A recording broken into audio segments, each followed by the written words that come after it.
All right, a very good evening to you. Many thanks for joining us tonight on the broadcast exactly one day before Christmas. We are ready to be informing you what is shaping the world of news. But before we get into that, let's get an introduction.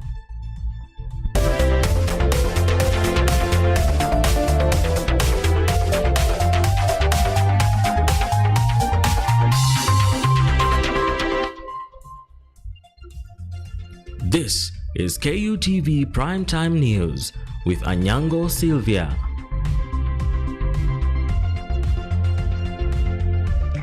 That's right. On the sign language interpretation tonight is Francis Okenye. Remember, this broadcast is also coming to you live on YouTube at KUTV News Kenya. And you can also interact with us on X at KUTV_Kenya or at Anyango Sylvia KE. We begin. Now, Game Member of Parliament Elisha Odhiambo was at the Orange Democratic Movement, ODM, to stop issuing demands to President William Ruto as the party continues to work with him under the broad-based government arrangement. Here's the full report. Speaking at in-game constituency while hosting members of the Abamani community from Kenya, Uganda and Tanzania, Game Member of Parliament Elisha Odhiambo expressed frustrations with ODM leaders for making demands under the broad-based government. He emphasized that the agreement between ODM and the ruling administration was entered into in good faith and should be respected as the country moves closer to the 2027 general election. And what I want to encourage ODM, as we work with the president, let us not give conditions. Akirudi sasa, hata mimi nitakaa na yeye na kuambia ndugu yangu nipatie si ndio? Ama utake muda atembea hapa na bandera? Si nikuwe na bandera? Alafu akitoka, hata sisi we want to vie for presidency. Hii kitu ingia tunataka hii kidogo kidogo. Hii ni mwachie mwingine niende mbe. The legislator, affirming his support for President William Ruto, say that Kenyans will start to fully appreciate the affordable housing program next year once most of the ongoing projects are completed. He dismissed the opposition as weak, arguing that it is incapable of mounting a serious challenge to President Ruto's bid for a second term. Hakuna mtu anaenda hapa.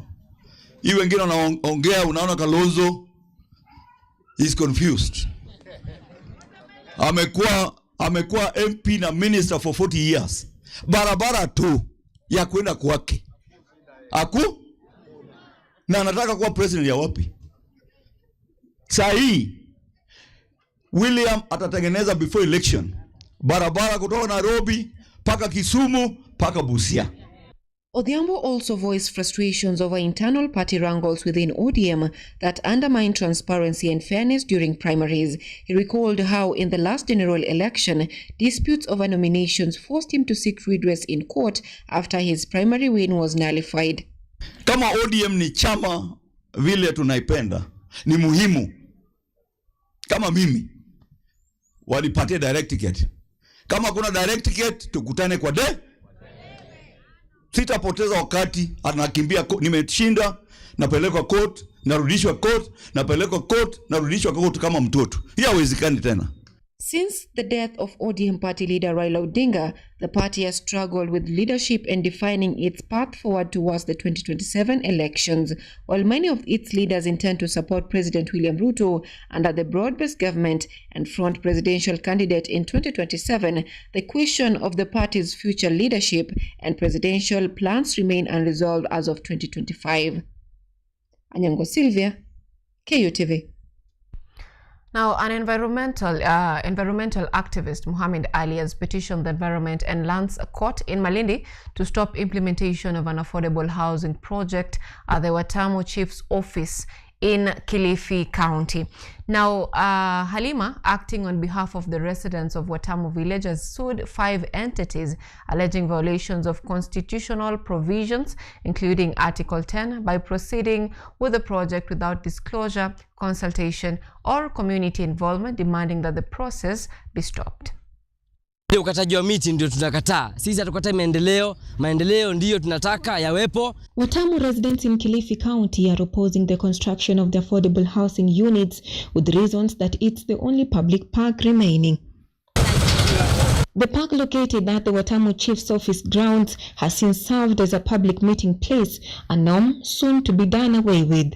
Pahali hata ukikosana na mtu unaenda unakaa pale, unachukua leso yako, unatandika, unalala, unapumzisha, unatoa zile stress. Through Gavenji and Company advocates, the petitioner Ms. Halima Lali Mohammed listed the Ministry of Lands and Housing, the Affordable Housing Board, the County Government of Kilifi, the Attorney General, and the National Environment Management Authority (NEMA) as a respondent seeking a declaration that commenced the affordable housing project in Watamu without public participation, environmental approval, and planning permission.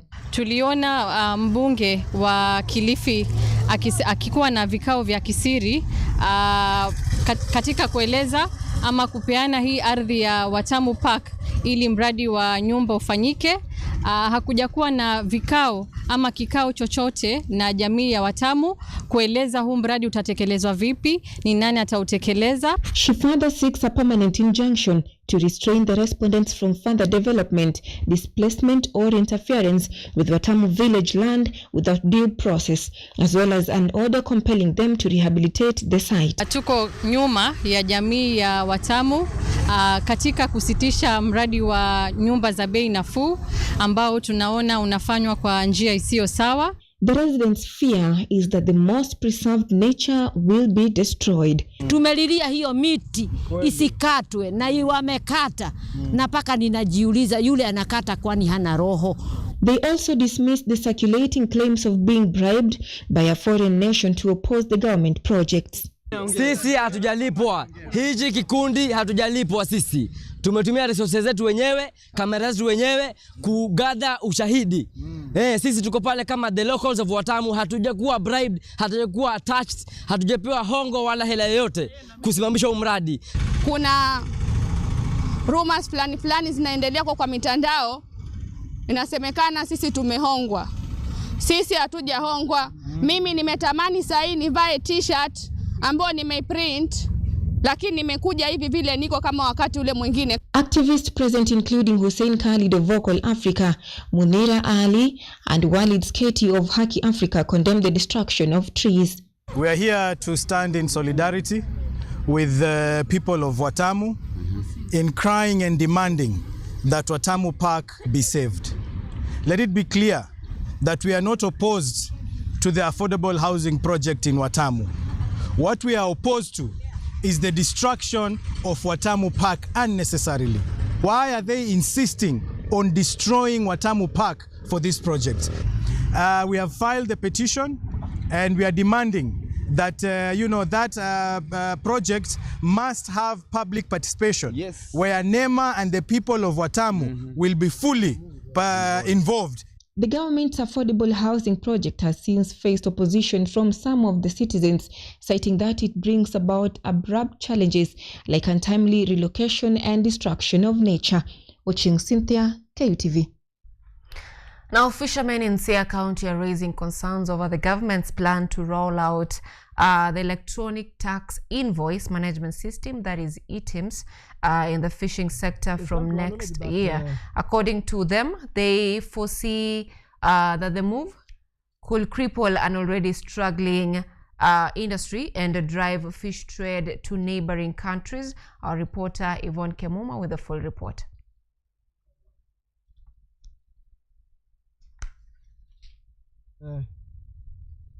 East Africa Seafood, through our dealer or supplier, has informed us that the national government has introduced a new system of revenue collection, which is called ETIMS.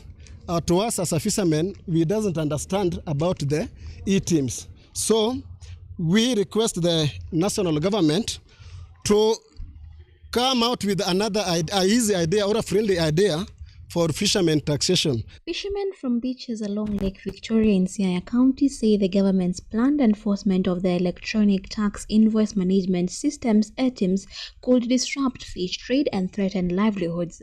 They argue most fishermen lack the capacity to comply with the system, which the Kenya Revenue Authority has made mandatory for all businesses to improve tax compliance and transparency.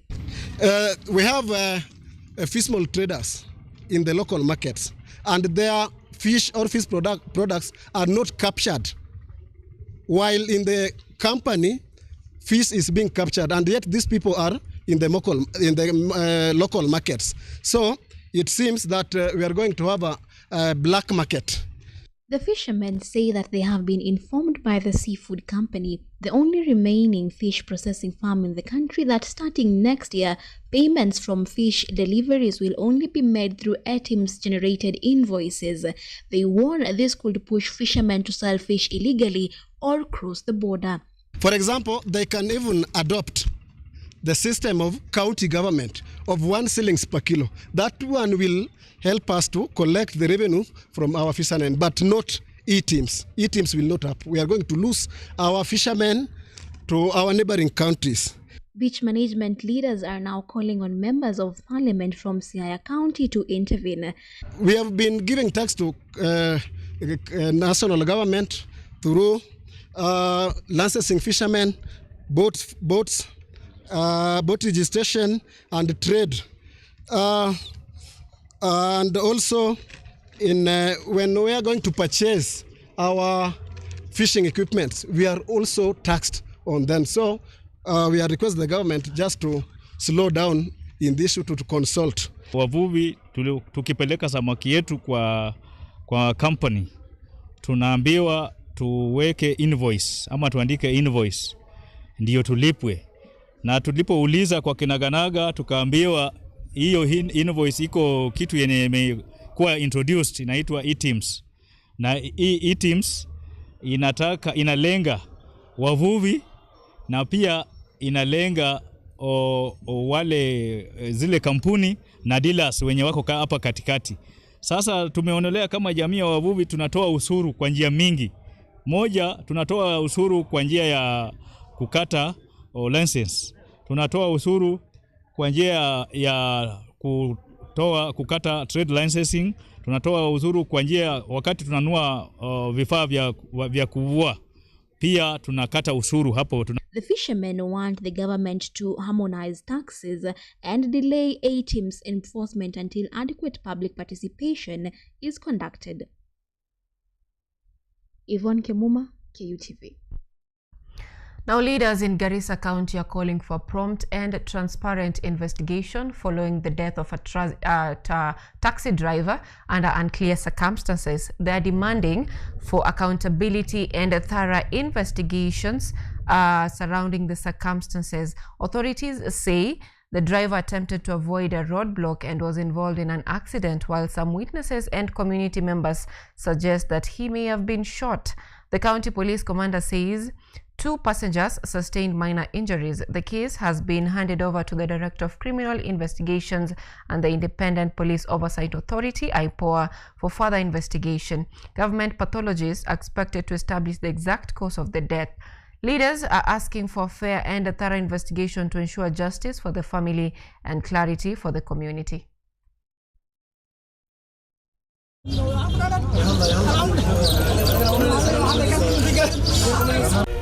It was reported by officers who were on patrol along Nuno Modogashe Highway that there was a vehicle which, upon noticing them, made a U-turn and sped off. The reason why the vehicle sped off was not known by the officers or to the officers. The officers then made a chase or followed from behind to see if they could reach the vehicle, only to go about 150 meters. They found the vehicle had been involved in a self-road traffic accident. Tumehuzunika sana with the excesses that the police are carrying out in killing and maiming our people. Yesterday we were here, there was another incident of the same nature that we reported here. And today the following day the same thing has happened. So we will not take it just like that. Now, a hospital in Laikipia County is promoting alternative approaches to improve community health and reduce dependence on surgery and pain medication. Nanyuki Level 5 Hospital has introduced a weekly group physiotherapy sessions that use coordinated physical exercise and music to manage chronic back and knee pain. Every Wednesday, patients of different age groups take part in supervised sessions aimed at improving mobility, strengthening muscles, and easing joint discomfort. Health experts say regular physical exercise is safe, affordable, and effective method of managing musculoskeletal conditions. Hospitals officials say the initiative is improving patient outcomes while easing pressure on limited physiotherapy services.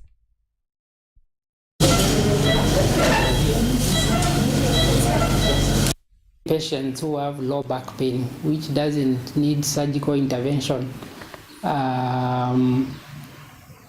Bascule is useful because you are able to bring many patients together who have non-surgical low back pain. And this is cost effective for us because we are able to put a good number of patients together for the exercises and the instructions of physiotherapists. That not only helps those who have a low back pain as form of treatment, but also looking at the way our lifestyles often are. But science has showed us that a lot of these mechanical low back pain will heal, and most of them, because they have been caused by mechanical problems, they heal by physical methods, not medical methods. So there are medical methods that one can use, for example, drugs, painkillers, muscle relaxants. There are surgical methods that one can use to try to treat back pain. But by and large, the biggest number can be managed successfully by physical methods. Now on that note, we are taking the very first break on the broadcast tonight. Stay with us.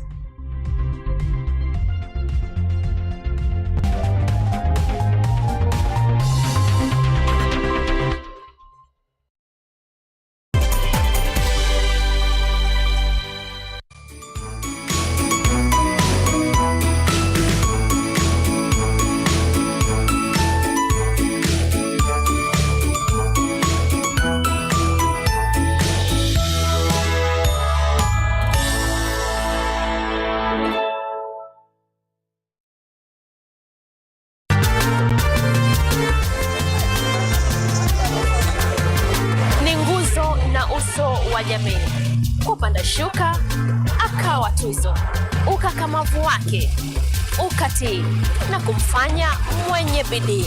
Kwa machozi na makeke akabaini jinsi ya kuwini.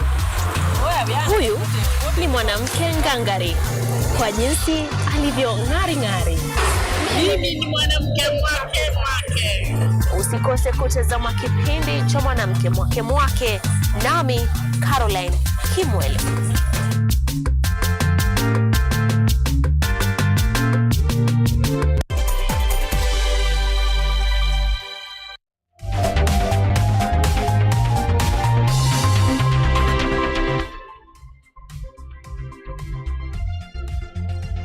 You are watching KUTV Primetime News with Anyango, Sylvia. Welcome back. Remember to keep interacting with us on our social media platforms. We are live on YouTube at KUTV News Kenya, and you can also engage with us on X at KUTV_Kenya. Now, stakeholders in the transport industry are complaining of low travelers turnout, those coming from Nairobi to different parts of the country. At the same time, those traveling or citizens are also complaining of harsh economic times limiting their transport up country. Now, here is the full report prepared by our very own Auma Evans. Yes.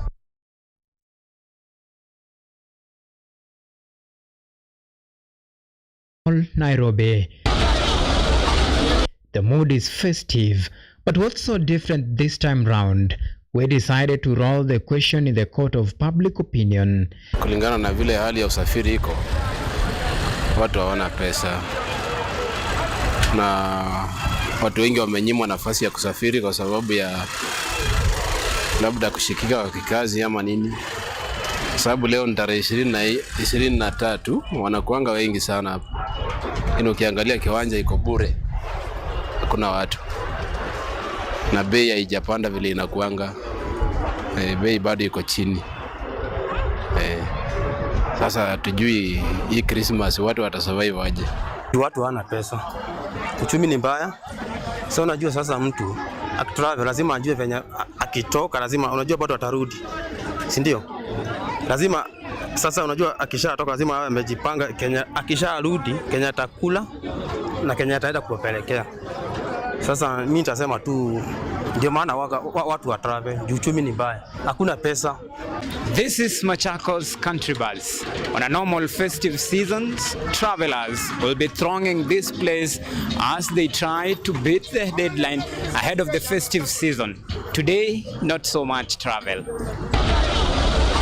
For Beatrice Achieng, tough economic times and hiked fare has forced her to delay her travel schedule, hoping that she'll get a more friendly charges. Mimi ni wa Kisumu, naenda side ya Siaya, lakini fare iko juu sana. Hata tunafinyiliwa. Saa hii tulikuja asubuhi mpaka saa hii tujapata gari. Pesa ndio waturudishie chini. Fare iko juu sana. Transport stakeholders argues that hiked prices is occasioned by high demand for travel across the country during this festive season. Kwa sasa hivi tunaona katika msimu wa Krismasi, tunaona jinsi ambavyo abiria wanaenda katika maeneo mbalimbali kule mashambani. Bei inafanywa mzuri, bei ni ya mwananchi. Sio story na mafuta, ni wananchi wameamua kwenda nyumbani. But for those who are feeling the pinch of economic downtown, Christmas would have made sense had the government lowered the cost of fuel, which in return would have offloaded them the cost of travel. Climates umegasa bei sana na watu nalia. Hata 25 siwezi kupata hata kitu. Hiyo ni ya gari.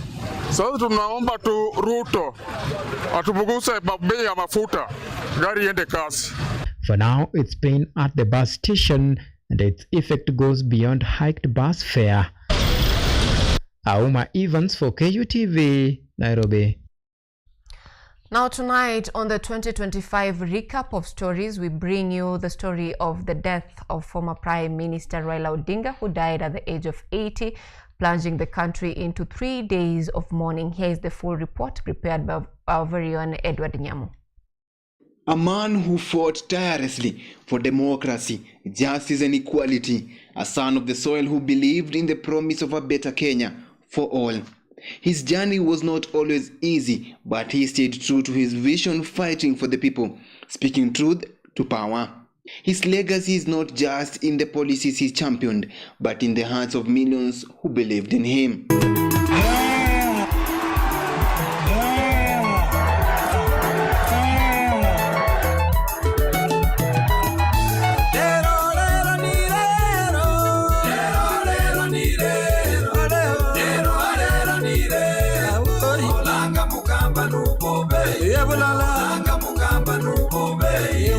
It was none other than the political enigma, former Prime Minister Raila Odinga, who on this time was being celebrated as a foreign hero who served the country with love. The country was shocked to receive the demise of Odinga, who was deemed as a people's president. Fellow citizens, it is with deep sorrow that I inform the nation of the passing on of the Right Honorable Raila Amolo Odinga, our former Prime Minister, Kenya's foremost statesman, and one of Africa's greatest sons. Kenya, Africa and the world mourn the passing on of a giant of democracy, a fearless freedom fighter, and a tireless warrior of good governance. Raila Amolo Odinga's name will forever be etched in the story of our republic, a story of struggle, sacrifice, courage, rule of law, hope, and of our pursuit for excellence. Upon receiving the news, political leaders and key dignitaries flew to India to receive the body of Raila Odinga, who lay in state, draped in the Kenyan flag. Back here at home, silence took the better part of days, with Kenyans reflecting on this shocking news. Bado tunaombeleza Raila Amolo Odinga. Hatutaki mambo mingi. Usitutuzi na mambo wacha baba aende. Baba alikuwa anapenda amani. Sisi tulikuwa tunachemuka, lakini mwenye alikuwa anasema yeye ndiye alikuwa maji yetu. Tulieni na tunapoa ni Raila Amolo Odinga. As Kenyans mourn, as African mourns Raila Amolo Odinga, I think he was a great gentleman. He was a spirit. Raila was not just a normal human being. He was a spirit. He was a spirit that will live in many of us for a long time. He was a very happy, jolly person. Nairobi came alive with an unrelenting surge of movement, every major road funneling towards Jomo Kenyatta International Airport as the body of the fallen political veteran arrived from India. A sprawling convoy of cars, motorcycles and buses poured into the Jomo Kenyatta International Airport terminus, overwhelming security personnel as crowds pressed forward, finding their way onto airport grounds. Voices rose in unison, chanting joy, peace, justice and unity slogans that echoed Raila's lifelong message. Defying the original plan to proceed to Lee Funeral Home and later Parliament's building, the procession pressed on towards Kasarani Stadium, carried by the will of people determined to accompany their leader on his final journey. Carried and guarded by the police, the body slowly was taken to Kasarani, Kenyans and Raila's diehard side by side with their leader. From the grassroots to the grand set halls of power, Raila Odinga was a man of the people. His journey began in the streets, in the heart of Kenya's village, where he first learned of the struggles that would shape his destiny. His final journey was a reflection of the people's love and respect for him. Upon arrival at Kasarani Stadium, political leaders were already on site, waiting for the crowd which could not be controlled due to their immense numbers. Just after arrival, police officers were forced to disperse the crowd using tear gas and rubber bullets after they were unable to control them on viewing the body. Gestures like the one made by Embakasi East MP Babu Owino, who scaled the perimeter's walls to speak to mourners, provided some peace and comfort among the chaos. Yet, even those moments underlined how much the administration administrated the public's yearning to be close to Odinga in his final hours. The decision to shift public viewing from Parliament buildings to Kasarani Stadium was a tactical recognition that authorities had lost control.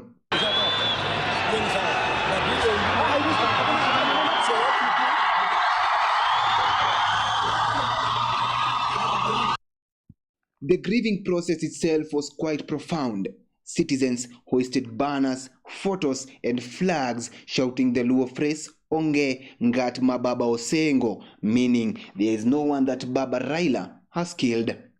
People shed tears in remembrance of a leader whose life was devoted to social fairness, democracy, and national cohesion. Yet, even in their grief, the public showed the limitation of officials' planning and crowd movement in times of national mourning. Ndoto yao ambayo walisema Mungu bariki nchi yetu ya Kenya, haki iwe ngao na mlinzi, tukae na undugu, amani na uhuru, raha. After body viewing in Kasarani, the body was taken to Lee Funeral Home, where it laid. On the morning of 16th October 2025, the body was again taken to Nyayo Stadium for a state funeral. I request that we maintain our positions as I will guide you.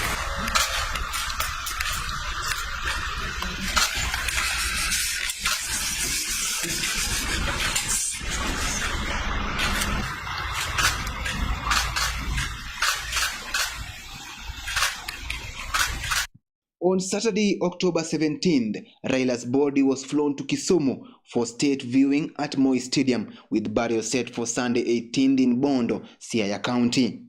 There, it was also not an easy time for the security agencies after facing another blow in Kisumu due to thousands of mourners squeezing to see their political father. The political enigma Raila Odinga was then laid to rest on Sunday in a funeral that was filled with emotions. Edward Nyamo, KUTV.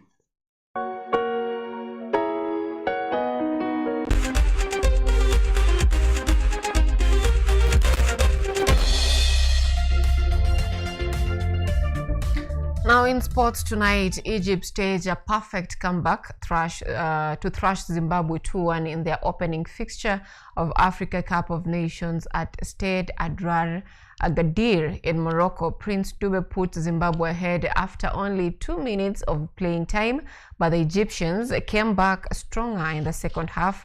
Omar Mamouche leveled the matter in the 64th minute before Mohamed Salah struck in the dying minutes of the game to hand Egypt 3 crucial points in Group B. In other matches lined up for today in the Africa Cup of Nations, Nigeria will take on Tanzania in Group C, while the East Africa counterparts Uganda face off the Eagles of Carthage, as both teams eye a place in the knockout among other fixtures.